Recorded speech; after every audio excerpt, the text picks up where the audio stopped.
Home. It's where you build your legacy, where traditions are started, seeds are planted, meals are shared, and stories are told. We are Chris and Natalie Carpenter, owners of Story Real Estate, and our team of top agents helps people find homes in Moscow, Idaho, and around the country. Have you thought about a move? Contact us to get connected with a top agent who shares your values and puts your family first. Or reach out to us about our Moscow relocation guide. Wherever you're looking to go, we can help you find home. Call us at Story Real Estate or visit us at storyrealestate.com and start building your legacy. Are all of our stories about wizards, superheroes, and space battles just childish entertainment? Or is it possible that there's a reason that these heroic stories of good versus evil are so attractive? Is it possible that what some call fantasy is actually a glimpse into reality? Epic stories that pull back the curtain and help us understand how God's world really is. The project of Reforming Nerddom is to answer these questions by exploring different elements of nerd culture, whether it's comics or video games or movies or books. And yes, we're Christians, so we're doing it from an unapologetically Christian perspective. We want to help Christians engage the world rightly by discovering what is true, good, and beautiful in these stories of courage, sacrifice, and redemption.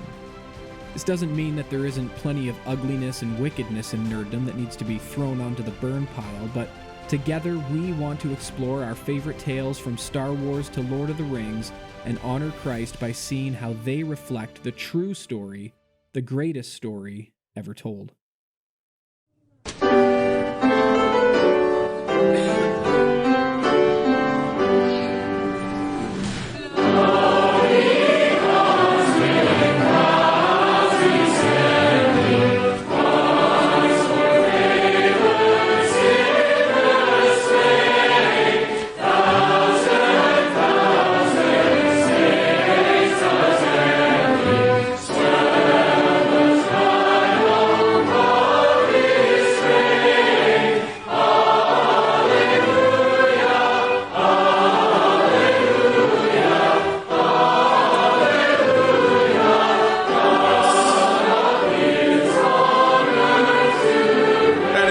One of my favorite jams, Christmas Advent jams. It hits. Yeah, it really does. Hey, y'all, welcome to CrossPolitic. I want some Handel's Christmas Messiah on the Fight Laugh Feast Network. If you haven't gotten your Christmas magazine yet, make sure it should be in the mail. It's already in the mail. We got it after you actually, I think is what happened. There's 24 days of Advent in the magazine. We'll also be releasing a digital copy here probably next week. And so you guys can check that out. I've been going through it with my family at night, and it's been a lot of fun because it's a different pastor and a different take on Advent every day, and really enjoyable and everything. Speaking of Advent. Okay, speaking of Advent. Is Christmas presents? This is a fam that sent us a Christmas present. I'm gonna read this. This is just real short. You guys, while I'm reading it, it's a game. They sent us a game that the dad of the family invented. They said it's a nice kind of short, fun game. Ozone. And here's what they say. Merry Christmas and Happy New Year, Gabe, David, and Toby. I wanted to show my appreciation for all your work with CrossPolitic and for all the content through the Fight Laugh Feast Network. I became a Christian in 2020. Look at God. Whoa. I became a Christian in 2020. Wow. Through all the COVID nonsense, your network has been invaluable to me, shaping my growth as a new believer. My husband is on board, and my husband is a board and card game designer, and occasionally we self-publish some of his work. Please enjoy one of these newest games. This is Ozone. It's perfect for family and friends of all ages, since it's simple to learn. It may be just a little game, but it packs a lot of fun. I hope it blesses you and your family. May God bless. And so you can go to Mike Petty, Petty, Mike, MikePetty, games, GAMES.com. MikePettyGames.com. Yeah, MikePettyGames.com. Check it out. So we'll have to play with it. There's dice there, so you can gamble. No, just kidding. Yes. That's what I was thinking about. That's really fun. Super nice. I can't wait to try this out with the family. We'll be the judges if this is a good game or not. We'll let you know. Thank you very much. Merry Christmas to y'all. Yeah. Today's culture shifts like sand, but New St. Andrews College is established on Christ, the immovable rock. The college is a premier institution that forges evangelical leaders who don't fear or hate the world. Guided by God's word, equipped with the genius of classical liberal arts and God-honoring wisdom, with a faculty dedicated to academic rigor and to God's kingdom, New St. Andrews College offers an education that frees people. Logic and language, hard work and joyful courage, old books and godly professors. New St. Andrews College provides time-tested resources that can equip your student for any vocation. To find out more, visit nsa.edu today. That's nsa.edu. Are you looking to give your child a well-rounded education while also ensuring positive socialization? I don't know about positive socialization. Is this Classical Conversations? Who wrote this? Yes. Come on. AI wrote it. Come on.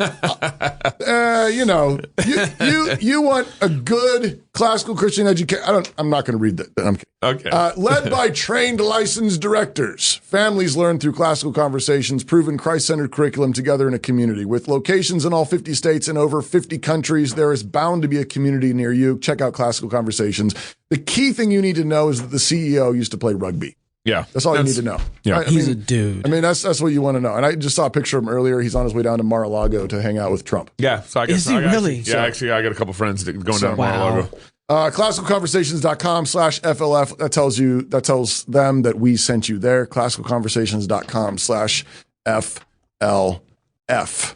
How about them apples? So before us right now, this is kind of a funny time of year to actually be talking about this, but SCOTUS has a number of cases before them this time right now, this time of year. And this year, that's how they celebrate Advent. They're like, Jesus is coming. Yep. Let's get stuff right. We don't know if male and female is true. we need to bring some justice. Yeah.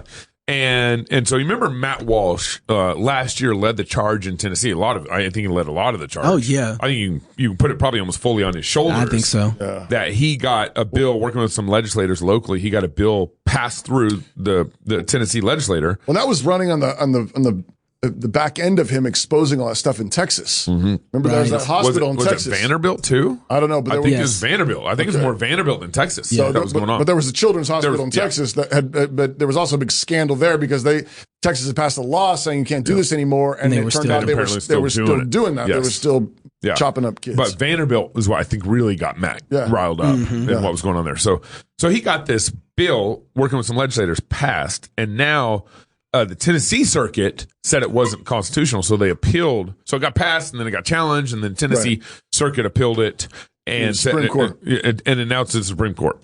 And so the arguments are happening right before Supreme Court, literally today. And if you're listening to the show in a couple days, today is Wednesday. Is that what it is? Today is Wednesday. Today's Wednesday, December 4th. We're live. Who's listening in a couple days? I guess a podcast. Yeah, podcasting. Okay. And then so I want Matt's actually at a rally today, and we got a couple minutes of him talking kind of about what this is about for the leftists involved in this. So let's roll Matt's clip. First of all, there's no such thing as a trans kid. Facts. That doesn't exist. Those kids are not trans. They are confused, and their confusion has been exploited by quacks and abusers. They are abuse victims. They are not trans kids. Second, the law in Tennessee isn't banning kids from doing anything. It's banning doctors from causing permanent damage to kids. Oof. This is a ban targeting doctors and parents who are abusive and who are themselves targeting children. So what the trans activists, what the people over there are actually claiming is not that kids have a right to be castrated, but that doctors have the right to castrate them. They are fighting for the right of adults to abuse and harm and mutilate and permanently damage and destroy children. That's what all those people over there are fighting for. It's disgusting. It's evil. Now, third, finally, with all that said, I actually agree with the premise, sort of. This case is about the rights of children. It's about the right of a child to be protected from the gender butchers. That's what it's about. Children have the constitutional right, the human right, the God-given right to live and grow and learn about themselves and the world without being indoctrinated and exploited by people who reject the fundamental realities of existence. Children have a right to go through phases, to have moments of confusion and discomfort in their own bodies, just like every generation of children before them, without that confusion being seized upon as a pretense to do irreparable harm to their bodies.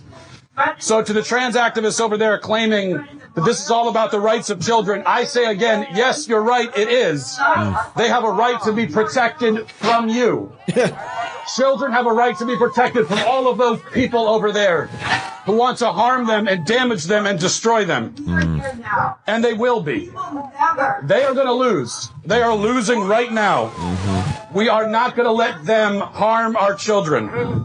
This case is just the beginning of the fight. It is not the end. We are not going to rest until every child is protected, until trans ideology is entirely erased from the earth. That's what we're fighting for. And we will not stop until we achieve it. Thank you. Now, one of the things that me and Knox and our limited research, reading through the SCOTUS blog on this and everything, it seemed to me that neither side is really bringing up what is a human. No, it doesn't seem that that's the conversation. Which is like the foundational, because the leftists are saying, they're claiming like, oh, a man can become a woman.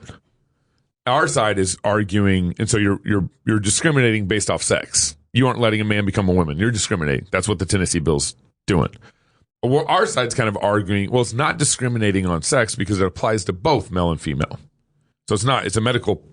We're prohibiting this medical procedure for children. Right. But at the same time, it seems to me that the bigger question that needs to be answered is, well, what is it? What is it? Yeah. What is a human? No. And our side doesn't seem to want to challenge that question in the Supreme Court. Well, I think because of course, the leftists deny that already, reject it already. Well, we kind of given up on the idea of arguing from fundamental truths. Well, no, I think so. I was thinking about this while Matt was talking. As he keeps talking about protecting children, I'm thinking about abortion and how so many of children aren't protected. Yeah, what is a human? And so, again? Yeah, and so then we've already lost the identity marker of a human being. And we're trying to get it back through the other side, and it's like, I don't know if we're going to get it that way. I'm not saying we don't need to fight that battle. I think we do. But the fundamental battle is the metaphysical realities of a human being. Yeah. And then all human beings deserve to be protected because they're made in the image of God. Right. And if you don't fight for that on ground level, and Matt's pro-life, so I know he gets it, but then we're losing the connection pieces for everybody to make the logical conclusion all the way down to the bottom. Right. And so it's like, oh man, it's going to be really hard to talk about what a human's intended end is supposed to be if we don't deal with the fundamental reality of what a human even is. Yeah. Right. It's almost like God is, he's doing this over and over again, but he's serving up questions and requiring our culture to answer them. But we've refused right. to. Well, that's the thing. But even the conservatives in the SCOTUS ruling on abortion on Roe didn't push the fundamental question. But you've got these questions being asked, and those who hate God have answers. The answers they're giving is we can be whatever we want. A human is whatever we want. Yeah. We can make our own future. We can make ourselves whatever we want to be. And we've seen where that means the murder of unborn babies. That means the mutilation of healthy children. Yes. And selling the body parts of them. And so we're kind of like running up. It's God forcing conservatives and Christians to have to run. We say, whoa, no, we don't like that answer. Yeah. We don't like that. That's a terrible answer. It's destroying human lives. But in order to give the full answer, if you just say, well, we just don't like those medical procedures. Right. Well, who cares? You don't like chocolate ice cream. Yeah. Why? I like vanilla. Why not? Yeah, right. Why not? And it's like they're going to keep pressing the question until we say, well, because God said. Yeah. Because that's right. Because God made us, and Matt, to his great credit, is saying that, and he believes that. He's saying that. But the question would be: is Tennessee arguing that? Yeah. Is Tennessee actually insisting? No, the reason is because God made the world a certain way. Yeah. We did not make ourselves; He made us. And so that defines what a man, what a woman is. You got something to say? No, I was thinking about this. Kind of reminded me the same kind of argument around discrimination came up again in 2014 around gay marriage. And it was the idea that the law was discriminating against these people being able to be married. And we're like, no, it's not. It's actually not discriminating. Yeah. Nobody gets to do this. Except for male and female. We're saying you are made in the image. Well, we didn't actually say it like this, but our argument, I think, on the Christian side was, listen, you're a human being. You're a man, you're a woman. Men are supposed to love women. Women are supposed to love men. That's how it's supposed to work. And so we're not discriminating. We're just saying this is the absolute way that God made the world. Yeah. And so discrimination would actually be to grant you to be able to do this. Yeah. Now we're creating some sort of new category that doesn't exist. Yeah. I think the language of discrimination has gotten us in trouble. Yeah, I agree. I absolutely agree. I really think agree. that's a Trojan horse that's been infiltrated. And That's true. Everybody's bought the lie that discrimination is bad, but they've never actually believed that. I have no problem with discrimination. Right, Personally. yeah. You heard it here. I have no problem with it. Yeah, I discriminate all the time. But it's a fact that you can't function in this world. So the people, the LGBT, the woke, DEI, jihad, the whole thing. Yeah. In the name of being against discrimination, has never once actually believed that they can function without discrimination. Right. They don't believe that. They discriminate because all the time. They are discriminating That's right. all the time against Christians, against heterosexuals, conservatives, against whatever. the patriarchy, again, whatever. Yeah. Like it's an absolute sham and scam that we've believed that that's discriminating. Yes, it's just like we believe in discrimination. Yeah. The only question is it righteous or unrighteous discrimination? Okay. There is unrighteous discrimination. Yeah, that's right. There is a way There's good of showing or wicked showing partiality and favoritism. Yeah. In a fleshly way, like Biden, maybe in a carnal way, pardoning his own son. Yeah, but you can't function without discriminating. Yeah. Right. Are we going to put this here or there? Yes. Are we going to drive this fast or that fast? Oh, wait, you're discriminating against me. Yeah. I mean, what's wrong with me going 90 in a 20? Yeah. What's wrong with me driving fast in a school zone? Yeah. Well, you're going to discriminate? Yes. Yeah. Yes, we're going to discriminate. Yeah. Everybody believes in discrimination. And the question is which one is righteous, which gets us back to by what standard? All right. So here's one of the leftist lawyers, and she's on, I think, MSNBC talking about kind of their argument in this case. So listen to her. I would say is nobody has to provide this medication to adolescents. These are not doctors being forced to. What? Hey, I'm going to tell you guys, we might have to watch this clip a few times. I just want to apologize because I can't get past I didn't her hear look. anything she said. I didn't hear anything she said. It's really a her. Right. And well, we can obviously tell. on testosterone. We can tell. And you can hear it in her voice. The testosterone has not gotten to the voice yet. It just got to the facial hair and the eyebrows. I feel insulted right now. Yeah. As a man, right. I'm very insulted. Very. Well, here's the thing is like major news outlets are taking this interview seriously. Gabe, let's be honest. CNN is no longer. They're no longer. That's true. That is true. This is like what podcasts were in the early 2000s. Wait, they were never this bad. They were never. Don't you ever insult podcasts like Can that? you start over and so we can get? I have no idea what she said. Go back, start over. I'm telling you, I've watched this clip like 5 times already. I still don't know what she's saying. Lady in the beard. All right. Bearded lady. I would say is nobody has to provide this medication. Stop. I told you.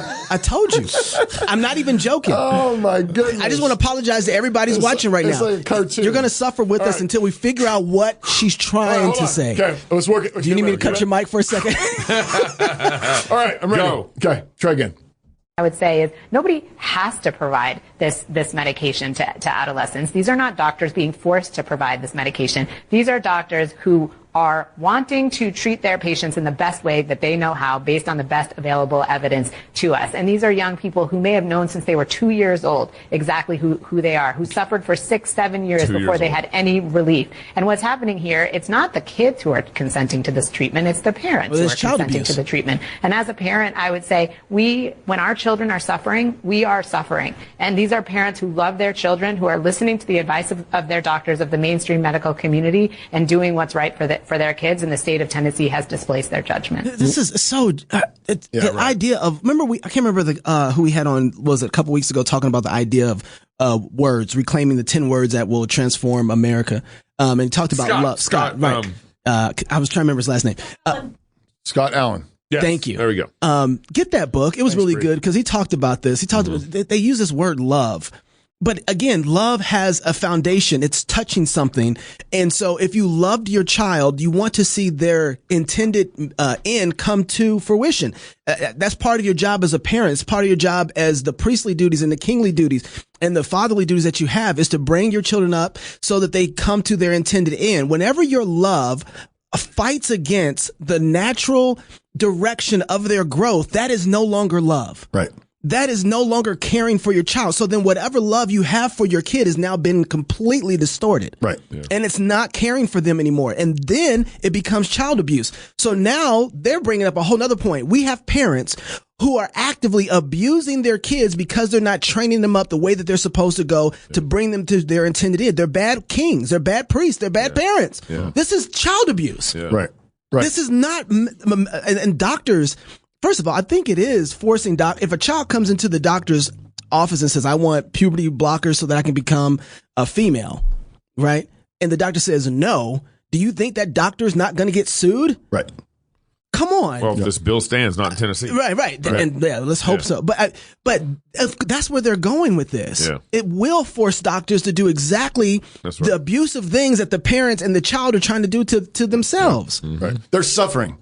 They're suffering. The bearded lady just said that. Yes. They're suffering. So they knew who they were since they were 2. First. Well, I'm thinking here, just in like our Christian circles, like how are we already compromising on this with our own kids? I was going to say, go ahead. I was going to talk about spanking. Yeah. I mean, because back to your point about love. Yeah. I mean, it says that. Oh, that's good. It says that a parent who refuses to use the rod, hates his child. hates That's right. his son. Yeah. Right. Refuses to love him. It says that you're not to despise the chastening of the Lord because he chastens those he loves.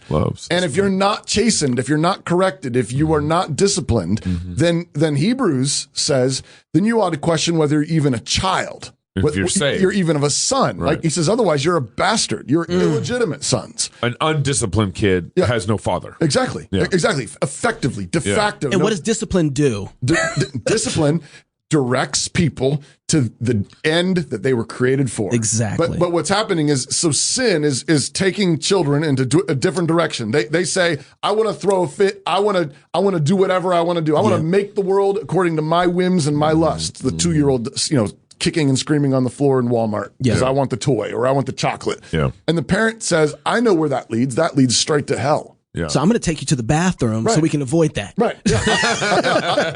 I love you too much to allow that to become your end. Allow that to become your future. I love you too much. Yeah. It's just another version of, the kid that says, Mom and Dad, I just believe that I was made to play in the street. Mm-hmm.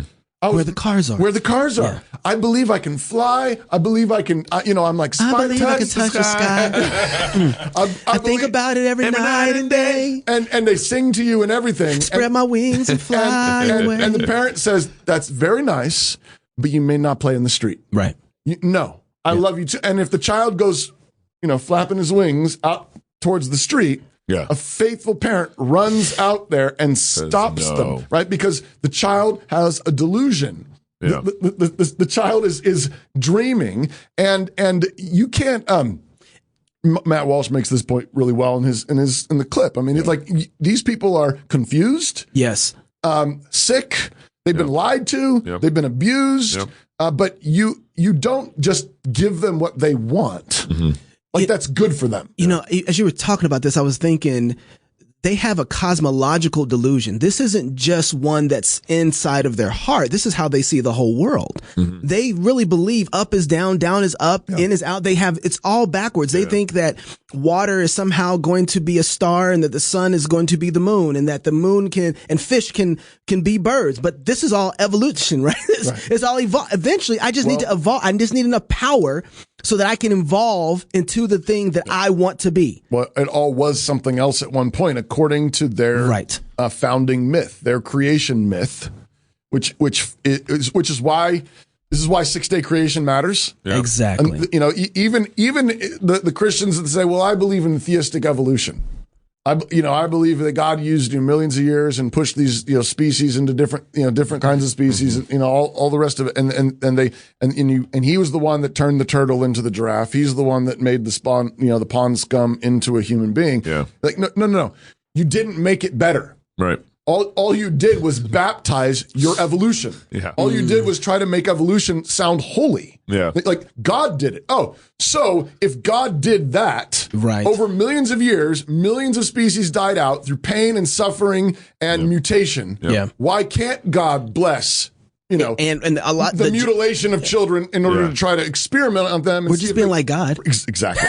It's like I almost prefer the atheistic evolutionists who aren't at least putting that at the foot of God. Yeah. And they're just saying there is no God. It's random. delusional, It's but at least it's random and accidental. Whereas the Christian evolutionists, the theistic evolutionists, are trying to say that pain and suffering and death over millions of years was blessed by God. So here's another thought I had about this too. I was just thinking about kind of like my own prayer life over my family and how you can kind of sometimes just pray an androgynous prayer to God about your children. You pray androgynous prayers. Well, in the sense that like you just say, God, please take care of my kids today, that kind of thing. But like pray specifically for your male child. Pray specifically for your female your sons and daughters. Your sons and daughters in a way that cuts with the grain of how God wants you to raise them. Right. As opposed to just kind of being vague about your prayers with God. That's true. And I'm just thinking, just like, okay, where are some steps that might get me thinking in a way that's kind of maybe transing our world out there. That's really good. That's really good, Gabe. I'm sorry I made fun of your androgynous prayer.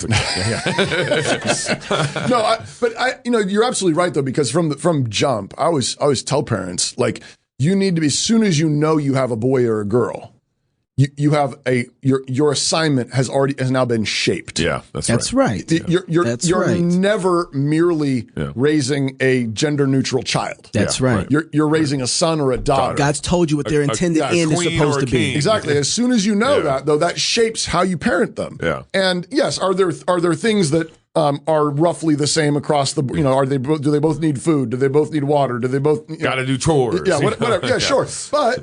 But it's shaped by the glory that God has assigned. That's right. God's assigned He's given particular gifts in a son or a daughter. Yeah. A particular glory in a son or a daughter that they're made for. Yeah. And that has to shape already the moment they're born. Like this is a little man. Yeah. A man who's made to be strong and take responsibility and lead and sacrifice and marry and be a father and a husband. And this is a daughter. Her glory is her beauty, and she makes beautiful things, and she makes houses, and she glorifies everything around her. Yeah. Like that shapes then how you talk to them, how you talk about them, how you teach them, how you discipline them, all of it. And how you love them. And all that. Absolutely. Yeah. Absolutely. So there's one other clip I actually want to show you guys from this. Is it please not? No, it's not that. It's not a bearded woman, please. There's a bunch of clips that have come out from the SCOTUS arguing back and forth with the lawyers on this. And this is, I believe he's on our side, Matthew Rice. He's actually the Tennessee Solicitor General arguing against the SCOTUS. And here's what he has to say. And then was it Sotomayor that responded in this clip? I don't know if it was her or not. Okay, go ahead and roll. Oh, yeah, I think you might be right. Yes. Eliminate the risk of detransitioners. So it becomes a pure exercise of weighing benefits versus risk. And the question of how many minors have to have their bodies irreparably harmed for unproven benefits is one that is best left. I'm sorry, counselor. Every medical treatment has a risk. Even taking aspirin. There's always going to be a percentage of the population under any medical treatment that's going to suffer a harm. So the question in my mind is not, do policymakers decide whether one person's life is more valuable than the millions of others who get relief from this treatment? The question is, can you stop one sex from the other? I want to point out here, and actually I want to start with your discrimination comments. Right. Both sides want to discriminate. Right. Christians want to discriminate. The leftists want to discriminate. And where this law goes is we brought up that the doctor right now, if the Tennessee law passes, the doctor can't get sued. But if the Tennessee law doesn't stand, then a doctor could theoretically get sued if he doesn't want to help transition a kid. In that sense, he's causing harm by not helping them go to their intended end. Right. And California will take your kids away from you right now. Right. If you tell your kids that they can't transition. Yeah, so much for the parental responsibility stuff. Talk about discrimination. Right. Talk about no matter what you think as a parent. Right now, they've been bringing up parents. Right.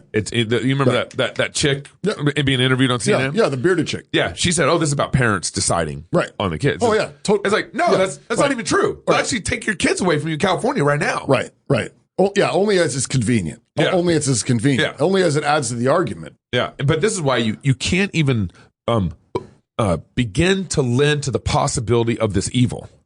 Because the possibility of this evil, it might come in a door where you think, okay, this is the libertarian argument in our debates, going on. It's like, hey, as long as it doesn't harm me. Right.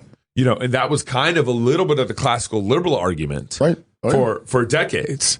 And then now we're in a situation where, and this is why either your nation's going to be Christian, it's either inevitable that's going to go that route, or it's going to be inevitable to go down this liberal, fascist, Marxist will require you to do what we say. Well, and you got to remember, as a biblicist, sin always harms the nation.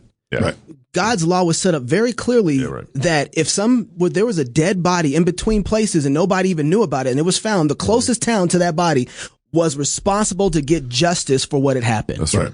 Right? Because otherwise, God was going to judge everybody and say, all right, it's on all y'all because justice wasn't done here. The lack of justice done, if somebody's being harmed here, then we better figure it out because God's going to judge us based off of if we let it go or we make wrong judgments. So you don't get a neutral ground here where it doesn't harm us. No, it absolutely does harm you in every way. And it's not just, the argument is, hey, stay out of my bedroom. But actually, God judges nations based on what's going on in their hearts. So it's not even like God's going to judge you on what's going on in your bedroom that you don't want public. It's actually God's going to judge you on what's going on in your hearts. Romans 1 is like, you refuse to give me thanks. Yeah. Like that's where the judgment began. Well, it comes all the way out into society. Exactly. Yeah. Because you refuse to give thanks, all these judgments happen down the road. But I was still, we might have to play this clip again because did it sound like the judge said that anybody gets hurt, aspirin, there's always harm. Can we play that again? There's always harm. Yeah. Play that clip again because I just can't believe that was an argument. Right. It was. Eliminate the risk of detransitioners. So it becomes a pure exercise of weighing benefits versus risk. And the question of how many minors have to have their bodies irreparably harmed for unproven benefits is one that is best left. I'm sorry, counselor. Every medical treatment has a risk, even taking aspirin. Yeah.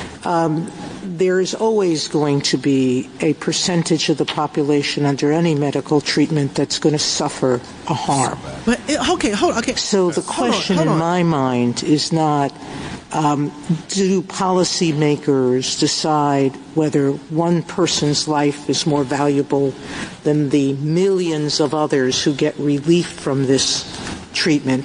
The question is, can you stop one sex from the other?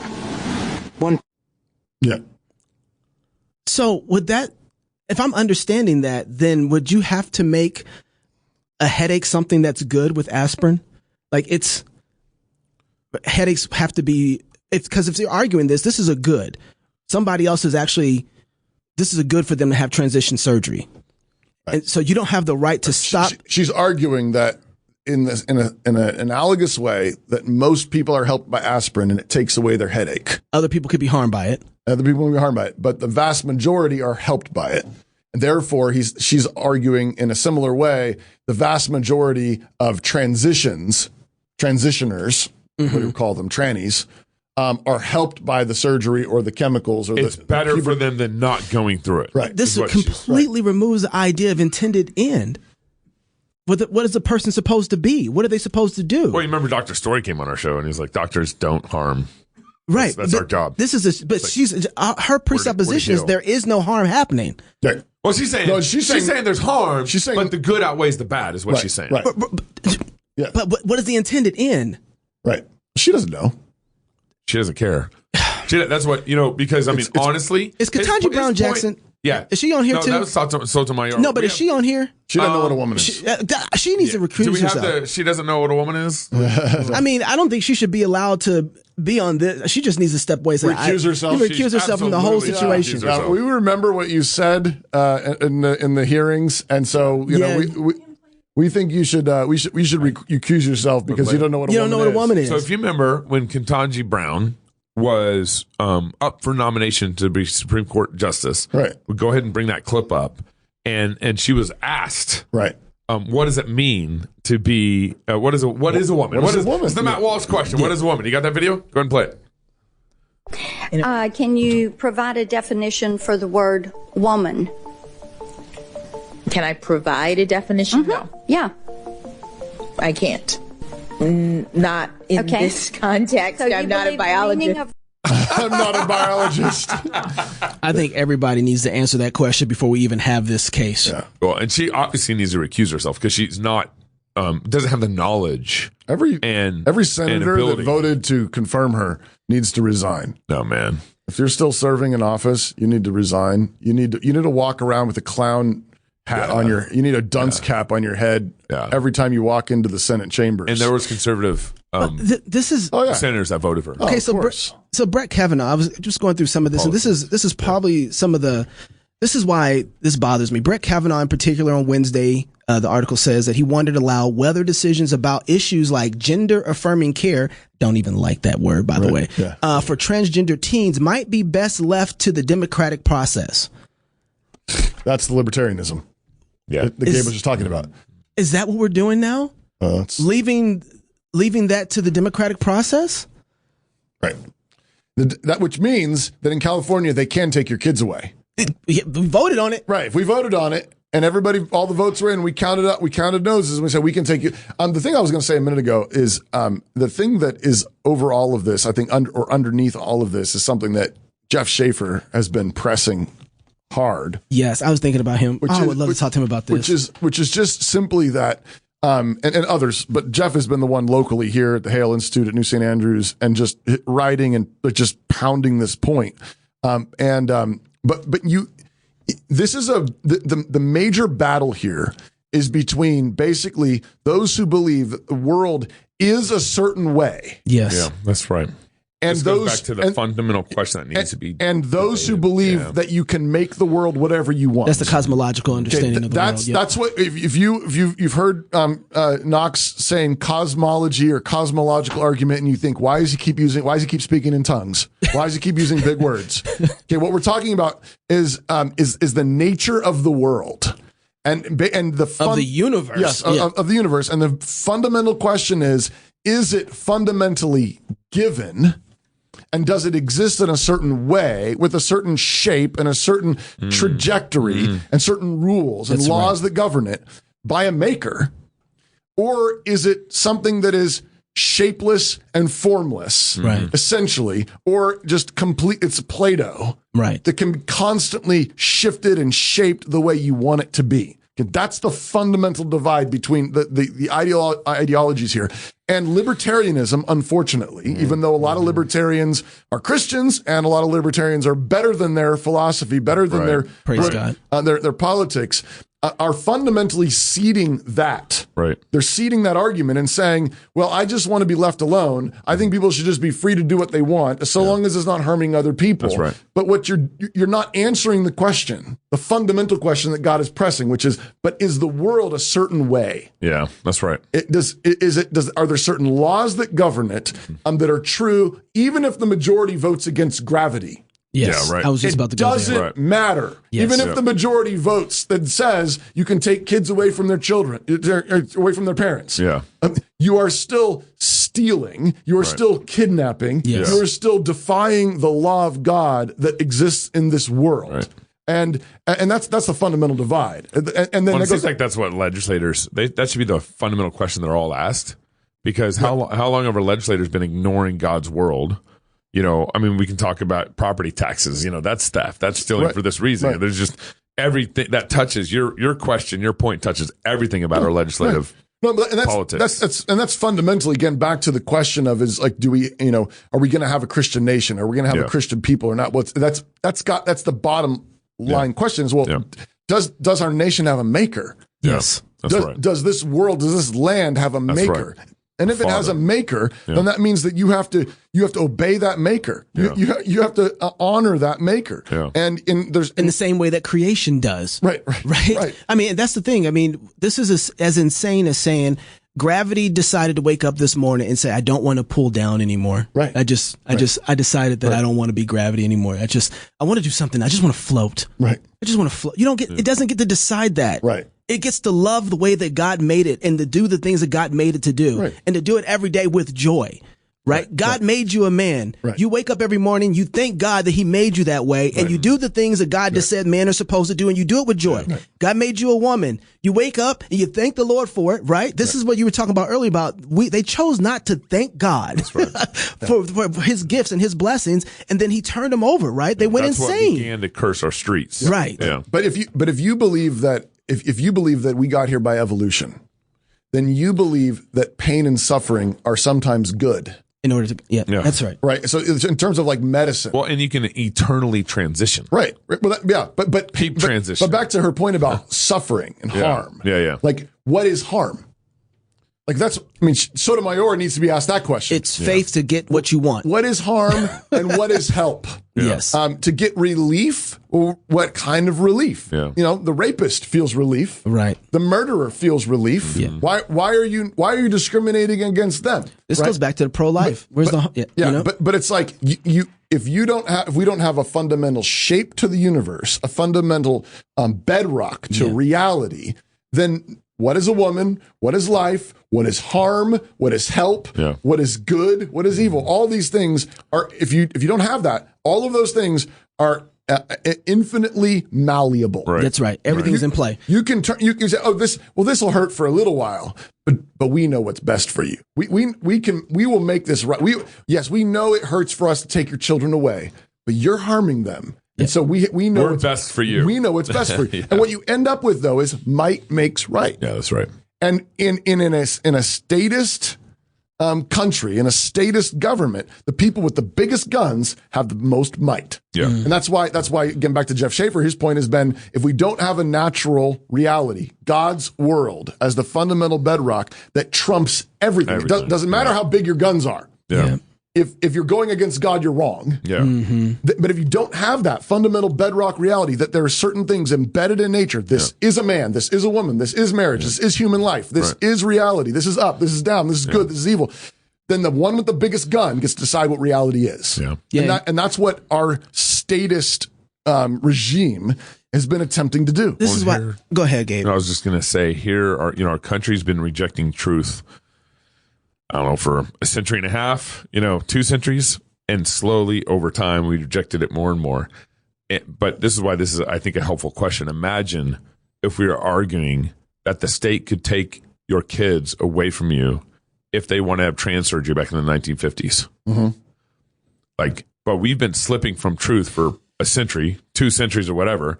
We can't imagine the 1950s having this conversation or this going before SCOTUS. Schaefer makes that case, though. But in 1963, the Supreme Court ruled that one woman with her doctor could decide to murder her own baby. That's right. Completely regardless of what the father. Yeah. Right. But my point is we've been on this slippery slope for I know. 2 centuries. Yeah. Right. Which is why you have to restore those traditional, basic biblical foundations if you're going to get out of this. Yeah, there is reality. You can't, and I do want laws that protect, but you don't get out of this just with the law. Right. You have to have more than that. I've been really thinking about this. We have to win the arguments. It's like we have to win the hearts of the people in some way with this, so that we don't even have to have the laws at the end of the day. But a law is only going to hold so much before then you eventually you're going to get a civil war. You're going to get something. You have to have more than that in order to be able to really fix this problem. And Jeff has been talking about this for a long time. I recommend everybody go just YouTube Jeff Schaefer. He works through this whole thing where it started at how we got here. CrossPolitic and Jeff Schaefer. Yeah, absolutely. But he really makes the argument that it starts back when we started separating husbands and wives from each other and children because we destroy the very nature of a child, because what does it come from? What is the bond that is holding the very nature and essence of that child together? Right. When you say that children are not essential to the definition of a marriage.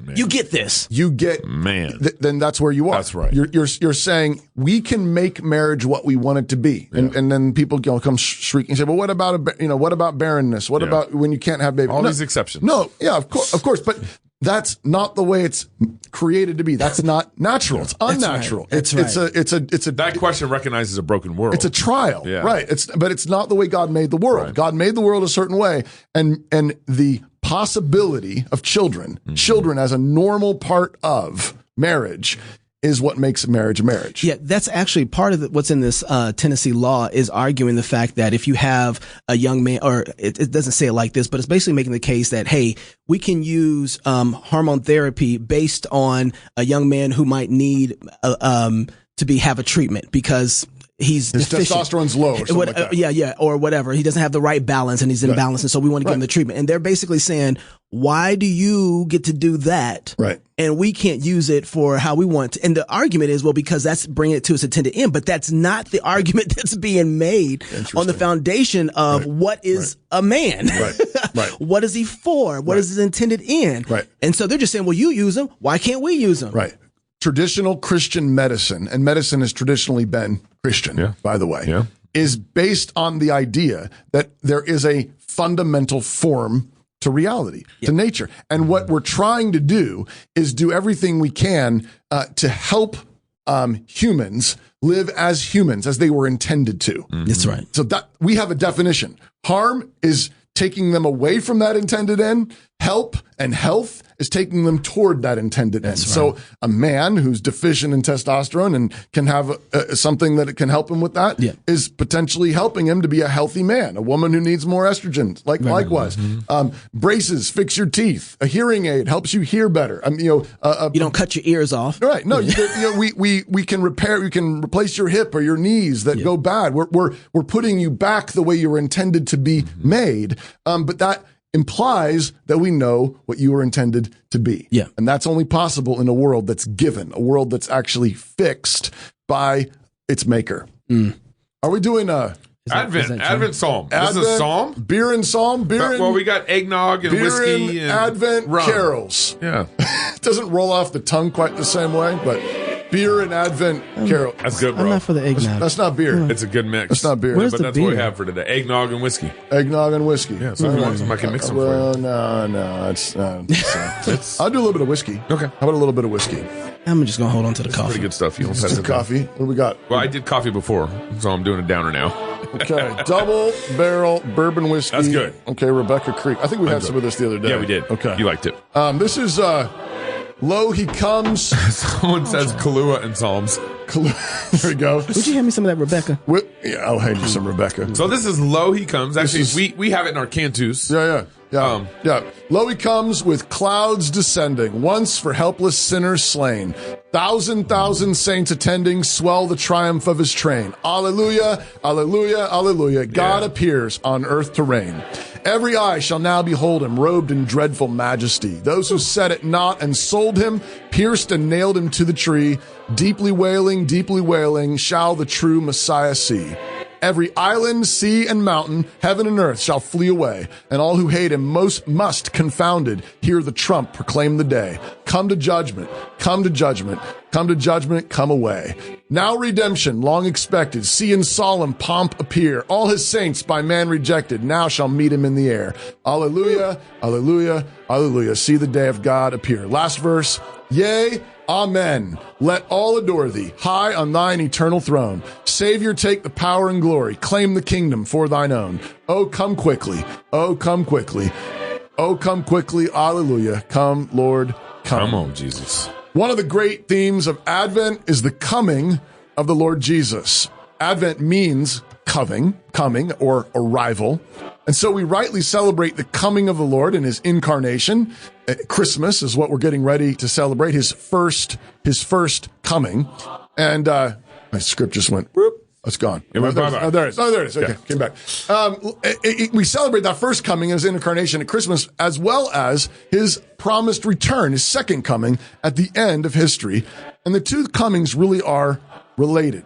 Christ's first coming at Christmas is the guarantee that all things will be put right.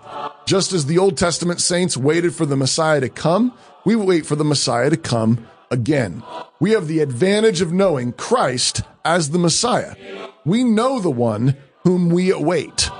The Old Testament saints knew only through types and shadows. They only knew through sacrifices and symbols and prophecies. But what they only saw in shadows, we see in clarity.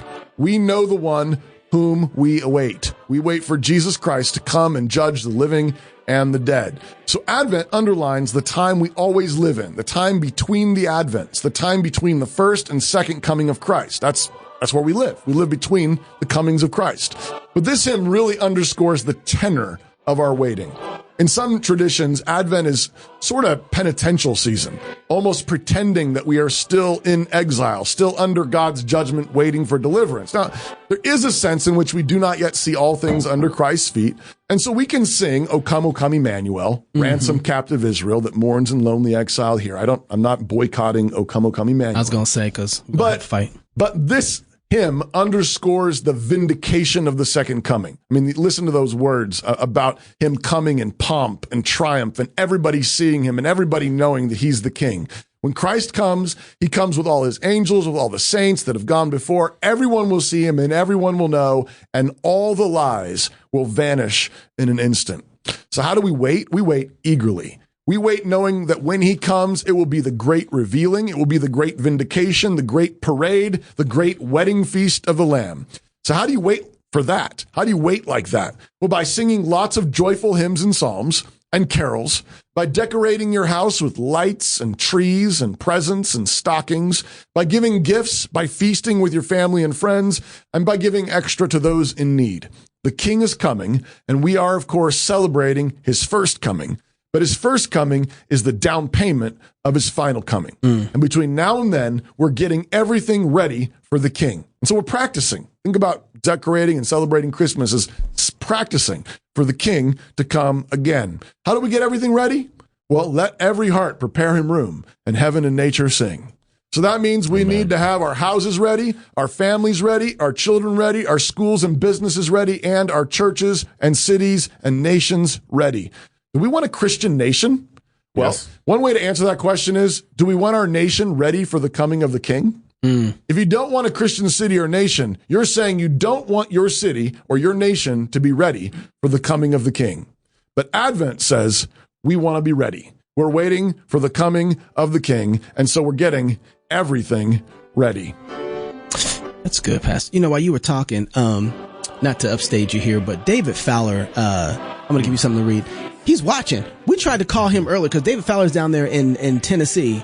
And so I just want you to read what he wrote. Can we read that right now? Yeah. Talking about this whole situation. Okay. Hopefully we all understand. You all know David Fowler is our friend, attorney. He's got a show on the network. In Nashville, yeah. Okay. Hopefully we all understand that by conceding not only that adults could do trans medicine and democracy would decide if that was a mistake, and by conceding that other states can allow the mutilation of children, the entirety of a biblical cosmology, there's that word again, in which sex and gender are coterminous and immutable and directed towards fertility, was repudiated by Skrmetti's office. Okay, was that the dude that we listened to? So. He's seems to me we accepted the premise of gender theory and simply said, but you can't apply or affirm it to yourself until you've reached the adulthood. Yeah. The goal was merely to stop a bad thing in Tennessee, not to try to reconstruct the good thing that led to transgenderism. And I think we need to do both of those. Yeah. We need to do both. We need to stop and we need to get back some ground. Right. That's because making the exact same king point. Is coming. That's right. And we want to have everything ready for him. He's coming, and we're going to answer. Yes. That's right. Right? Yep. Like, this is his world. He bought it. Yep. He died. He rose again. He sits at the Father's right hand, and he's coming. That's right.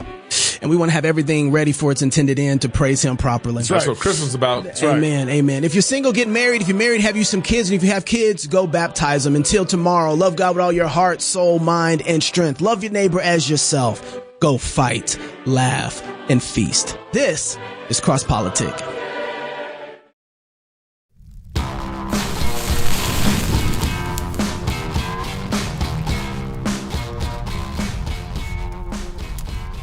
Armored Republic's mission is to equip free men with the tools of liberty to protect their God-given rights. With that goal in mind, we've created a new product identification framework to make the world of body armor easier to understand for both the new customer and the experienced professional alike. To help you quickly identify the right armor for your needs, we now have 4 categories of armor products, each named after the material used as the strike faces of that line. Our S-Series, A-Series, P-Series, and our C-Series. For example, our S-Series armor features products with a soft strike face, the functional surface of the armor that handles the initial impact from a projectile. All S-Series soft body armor products are made using ballistic fabrics, such as aramids like Kevlar. Soft armor is typically the only type of armor that's flexible, It's also the best choice for concealment under normal clothes. Hard armor plates with higher protection ratings capable of stopping rifle rounds are usually heavier and bulkier. If you're looking for increased protection above and beyond what soft armor offers, we have 3 series of hard armor inserts. A-series armor is made from our unique blends of metal alloys. Among these are the classic rifle-rated steel plates our company is known for, which have enabled hundreds of thousands of Americans to acquire high-quality armor at an affordable price. While often heavy, metal alloys exhibit many positive properties, including multi-hit capability, edge-to-edge protection, and the least backface deformation, where the impact of a round causes the side closest to the wearer to bulge inwards. At Armor Republic, we are constantly working to innovate the alloy armor industry, developing new strategies to reduce the weight of metal alloy armor while retaining its excellent protective qualities. P-series armor is constructed from polyethylene, or PE for short. These are lightweight plates consisting of many compressed layers of high-strength polymers capable of stopping bullets with minimal fragmentation risk. Light enough to float, P-series armor is strong enough to stop all handgun rounds as well as many rifle rounds. However, they tend to be more expensive and can exhibit some of the most severe backface deformation. The strike faces in our C-series armor are made of ceramic, the hardest midweight material used in body armor construction. While monolithic ceramic armor cannot withstand multiple hits due to its brittle composition, it's the only armor material capable of stopping an armor-piercing .30 caliber round. Due to their rigid construction, all of our hard armor series A, P, and C plates also provide effective slash and stab protection from edged weapons. Not all body armor is equal. Each material has its own characteristics that are important to understand when selecting your life-saving equipment. Our new series names highlight the 4 materials that we use to produce body armor products here in our Phoenix, Arizona facility, so that you can make a more informed decision about which type is best for your unique considerations. Within each series, our armor inserts will be numbered to indicate the relative performance characteristics of each plate inside that category. For example, our A1 plate is an entry-level alloy armor product, while our A2 plate is still alloy but with improved capabilities or features. When you shop online for body armor at armoredrepublic.com, you'll be able to use these new series names to intuitively sort through our many product offerings and locate the armor that best fits your needs.